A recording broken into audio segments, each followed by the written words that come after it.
This is Marc Mullinax. Welcome back to Power for the Peaceful, a title appropriate for this verse 30 today. So today, verse 30, the question of war, part 1.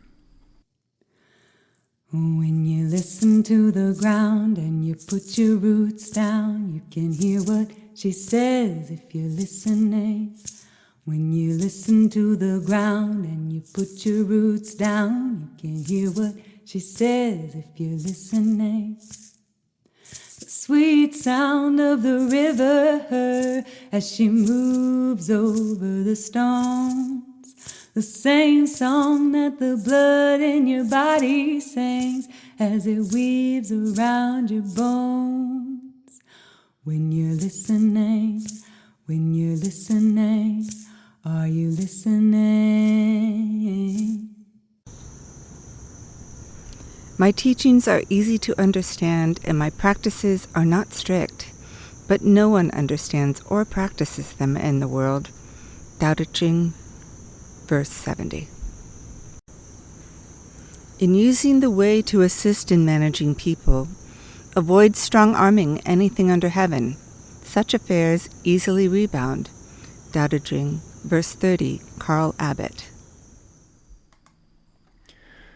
Welcome back, my peaceful, peacemaking, peace-waging friends. Today's quote reader and question asker is Kimberly Gilliam, a native Virginian recently transplanted to Asheville.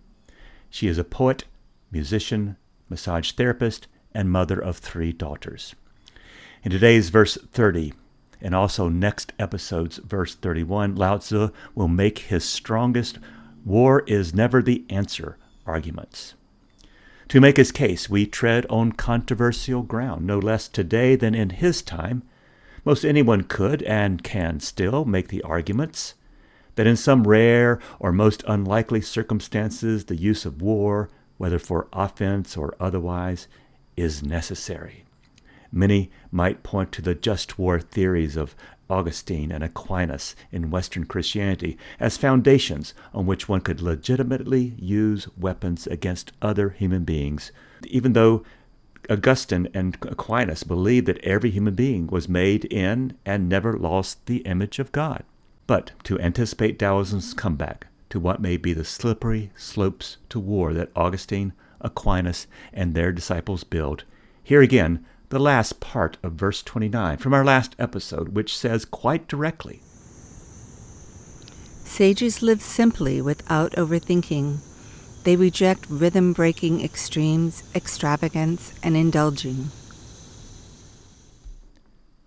War is rhythm-breaking, extravagant, and indulging. War is an extreme thirst that we colonize for ourselves with for a violent end to a problem person. Problem persons, problem peoples. This verse amplifies why such extravagant, rhythm-breaking violence indulgence is just plain wrong. War and weapons use are addictive. I used the word just now. Thirsts. They are thirst we develop, thirst which can only be slaked by more war. I'm not speaking today of average patriotism or love of country. Patriotism is good. But it can, when we get this thirst for vengeance, say 9/11, and things can go very, very wrong. It is easy to leave, or in Taoist lingo, forget, our original grounding in peace, harmony, and Tao. Not just our grounding, but everyone's.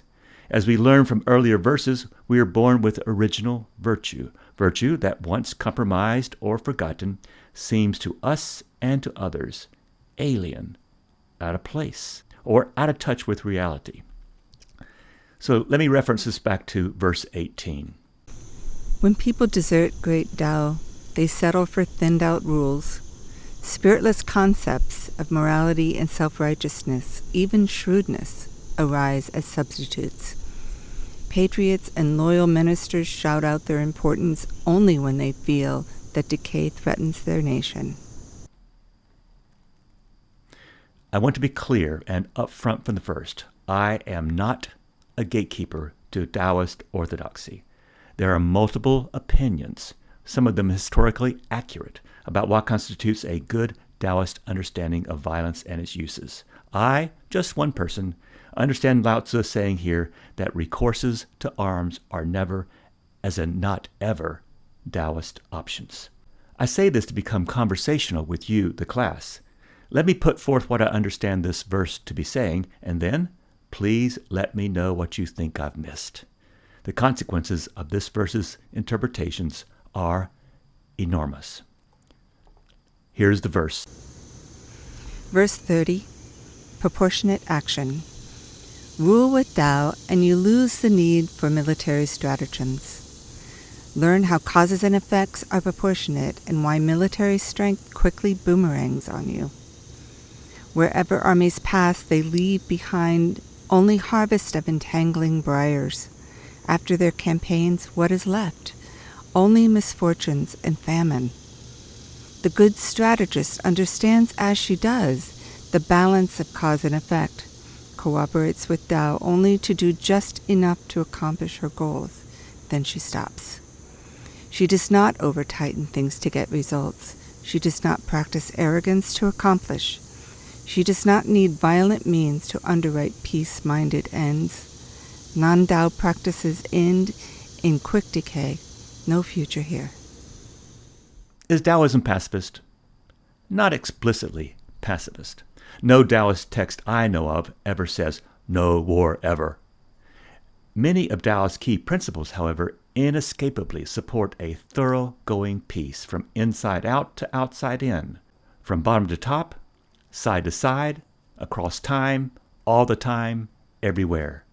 Taoism's most central precepts include compassion, humility, moderation, and simplicity, each of which contribute to living in harmony with nature and with others.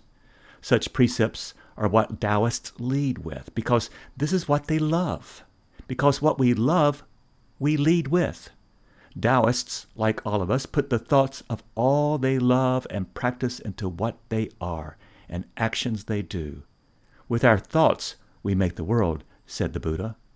Taoists' thoughts strive ever to be ever peaceful, never warring or premeditatively murderous. From this striving, there are no vacations. A strange game. The only winning move is not to play. From the movie, War Games. When you're listening, are you listening? When you're listening, are you listening? Simply stated, my understanding here is that nation-states do not lead with nor follow Tao. Nations lead with their sense of right to endure above all. To endure, they feel they must amass, build, and keep power, which means at the same time neutralizing their enemies, foreign and domestic. Their first love or first duty is to the maintenance of the state itself. And to do this, states become these artificial hierarchy-making machines, privileging one group of people over all others.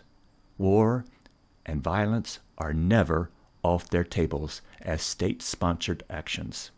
It's as if we give our nation-states a free pass on violence as a legitimate means of governing. But if we the people, were to practice the same violence against another person, we may justifiably be imprisoned. Feel the disconnect? States shield themselves from self-incrimination by doing some things so often they seem to become normal or even moral, or at least not immoral. Things like war, punishment, violence. And when something becomes normal, who questions it anymore? We concur and participate in actions that harm others while sitting on the shoulders of a state. And high on those shoulders, we, the citizens, high above the rest of a suffering world, become colonized to one narrow, distant view of how to see, encounter, and treat others. Why? Because we are out of earshot of all the people below us. And we do all kinds of things in the name of a state. The state becomes a shield to protect our own violent actions. I mean, when 24 cents of every dollar a U.S. citizen pays goes to maintain national defense budgets, we have developed a blind spot in our own maintenance of a state that relies upon violence to exist. States, and by extensions we, allow the development of mentalities of good guys and bad guys, slaveries, class hierarchies, in-groups, out-groups, elites, not elites. Can a state really be trusted to have everyone's interest at the table where decisions get made that promote some lives and end other lives? This is the state's normal state. We get told that such violences are somehow necessary. Well, as a Taoist farmer in our last verse said, maybe. And one may legitimately ask, come on, Marc, what's a people to do if attacked unjustly by another state? Roll over and die without a sound or protest? Or, Marc, many consider World War II to have been a war of necessity. How would you answer that from a Taoist perspective? Or, what about violence in the animal world where nature, in Tennyson's words, is red in tooth and claw? How do we escape our current eye for an eye revenge mentalities? When you're listening, are you listening? When you're listening, are you listening? How many deaths will it take? How much war must we visit upon ourselves before we recognize that war does not work? War is bloody. War is messy. It not only tends to hide the truth, but sacrifice the truth. War postpones the unalterable need to reconcile our actions to our knowledge of the truth, that we are all members of one family, and no matter who has conquered whom, who now resents whom, the only way we can have true peace is to set aside our injuries and our dedication to revenge and accept our equal divinity. John Lewis, Across the Bridge. Taoists join many others across traditions, centuries, and continents who argue against violence from several perspectives. One such perspective is the sanctity of all life, and all the non-life that supports life. Destroying the sacred web of life and life support is morally wrong always. Another shared perspective is that violence has never completely stopped any force. Force coming to friction with other forces always heats things up. When I was a child, I was regularly spanked, but I resolved that such spankings would never, ever subdue me. I seethed, schemed, and planned my payback. Spankings never made me into a nice little well-behaved youngster. They shaped me to become a schemer, a revenger, if that's a word. Force begets unpredictable and powerful reactions. Force begets more force, and this is how escalation happens. Another perspective that Taoists share is a commitment to end suffering, not cause more. War and violence results in significant suffering, and not just for the generation that fights, not just the PTSD that becomes the inherited legacy of later generations. I speak of the unbelievable environmental degradation, the desolation of lands and forest. Later generations will live under our shadow of war. Exhibit A is the 100 million unexploded landmines throughout the world today, landmines planted like seeds decades ago, and which render many lands unlivable today. Next, even defensive wars can escalate. Unintended and unforeseen and uncontrollable consequences happen whenever someone breaks the harmony of a place, a person, an ecosystem. This is just basic learning from history. The Taoist actively pursues disinterest in the state's rationales for war, so as to remain free of harm-inducing ideologies. The next perspective shared with Taoism is that violence is expensive. Violence appropriates the economic resources, like your 24 cents of every tax dollar you pay. It destroys economic capacities and has multi-generational environmental impacts. Poverty begins, happens, and seems never to end.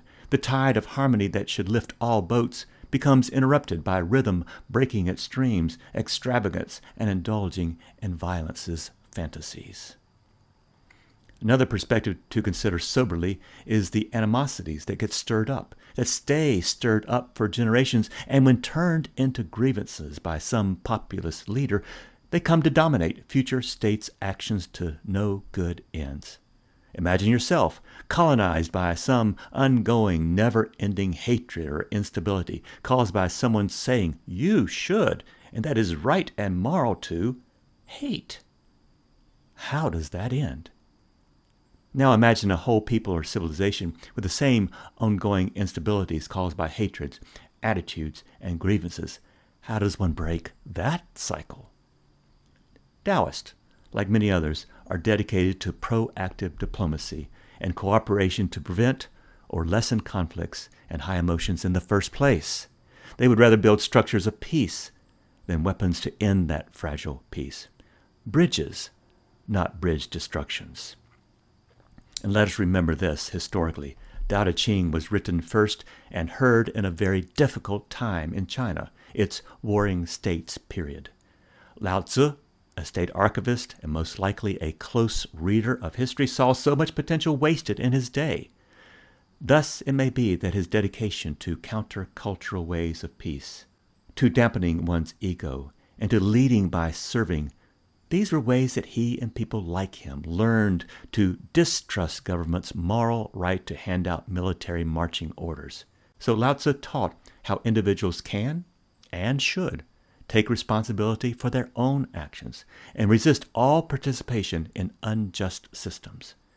For we know how a state or government often acts in unjust or oppressive ways.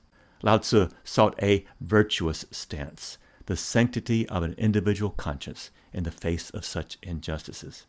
And this is how nonviolence is built into Taoism. Verse 46, when enough's enough.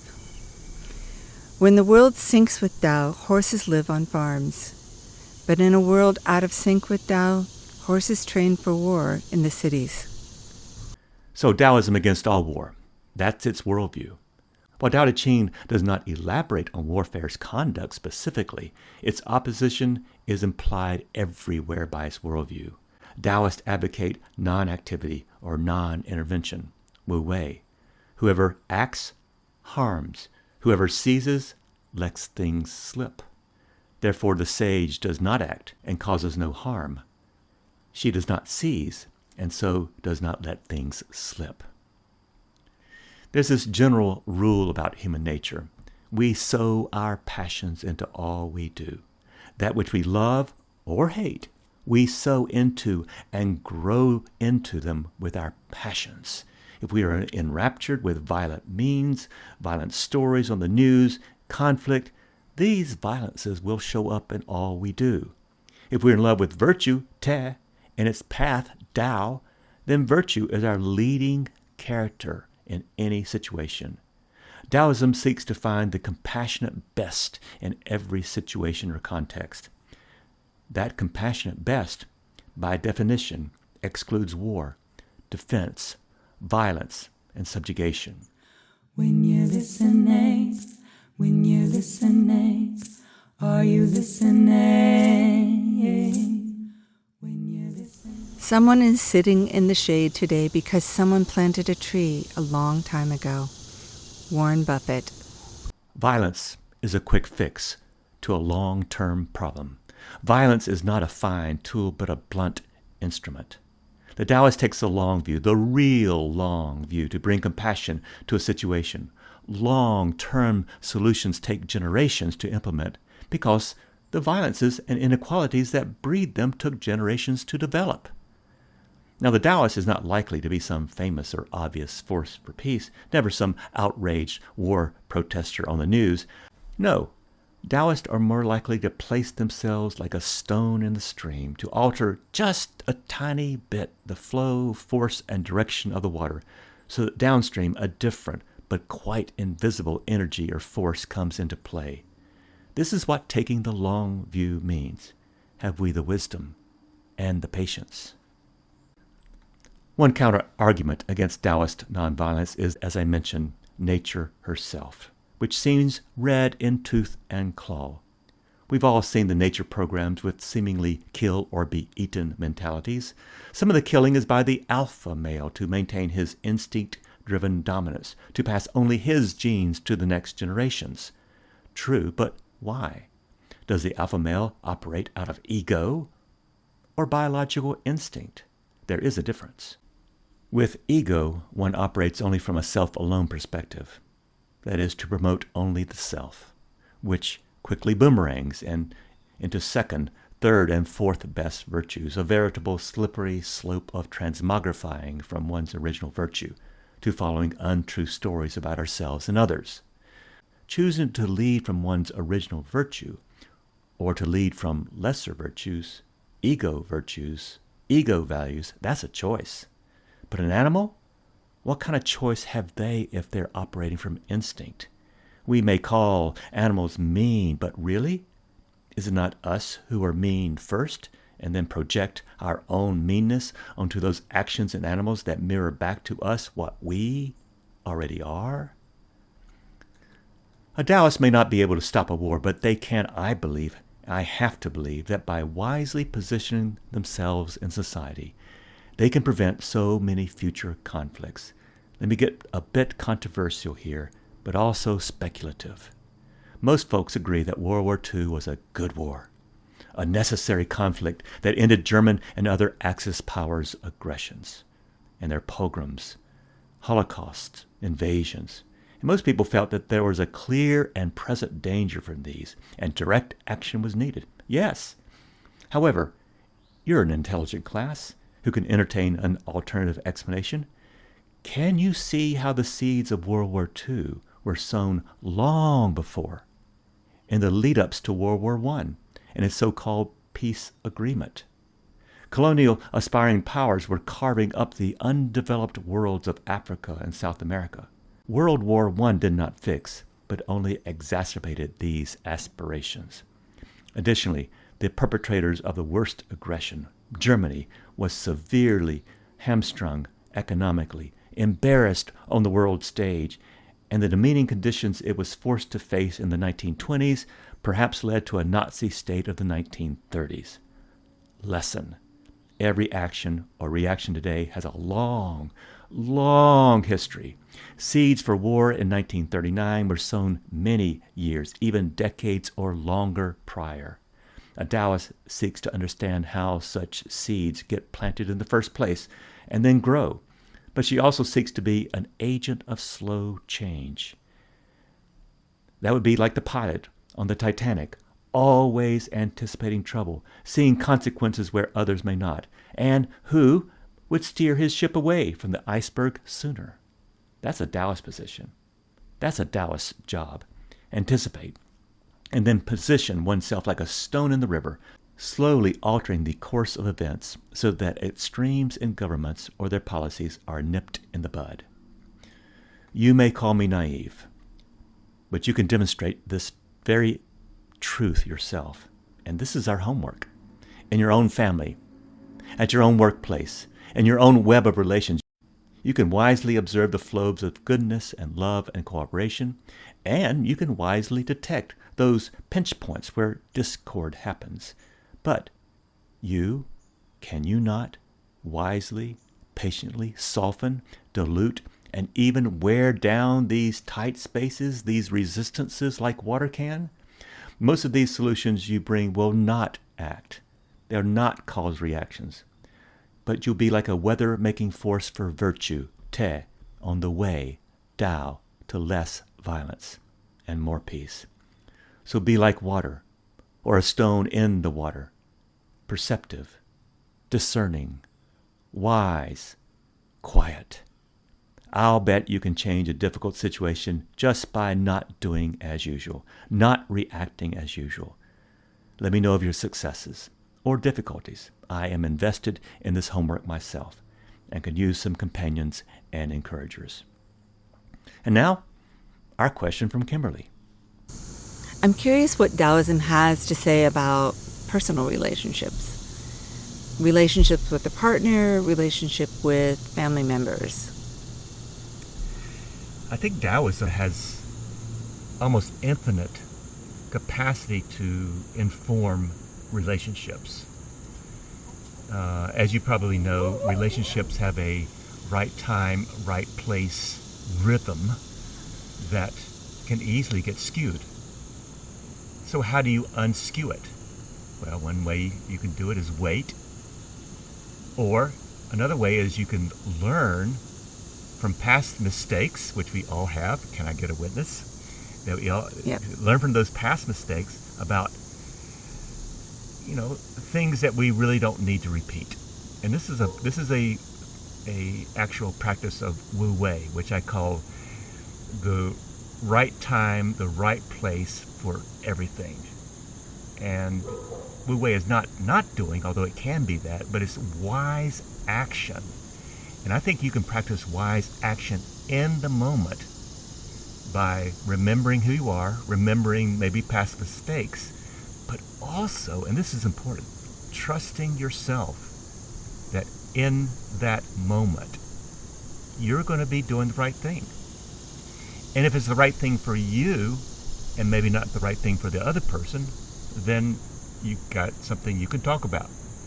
But if the timing is right, and relationships are so dependent on timing, I think that Taoism is a great way to experience love, to experience friendship. So I'm convinced that we can become masters and wise sages even about relationships, knowing and learning to know in advance what works and what doesn't work. I think all of us could improve that way. And by paying attention to our mistakes and our places where we do things right, I think we can develop a different rhythm depending on whom we're with. How does that work for you? I think that works. I'm thinking about what I just read for you, and it says to not overthink. Yeah. But we need to not overthink, but we still need to be aware of what we're doing in the moment. Yeah. And that's a fine line. So the practice would then become, when are we overthinking and how do we stop it? Because I think for many of us in relationships, we tend to overthink. And overthinking causes paralysis. Good. Thank you, Marc. Okay. All right. I appreciate this time with you very, very much. Thank you for having me. This podcast is an original labor of love, designed, written, and co-produced by many whose central idea is that Tao Te Ching is good news for today. Tao still speaks. Kimberly Gilliam's voice graced our episode this week. Audrey Davis is our valued artist. Molly Hartwell sings her song, Put Your Roots Down. Fortress Press holds the copyright for quotations from my Tao Te Ching translation. Thank you for your attendance in this class on Taoism. May your days begin in peace waging and become wombs for radical hope. When you're listening, are you listening?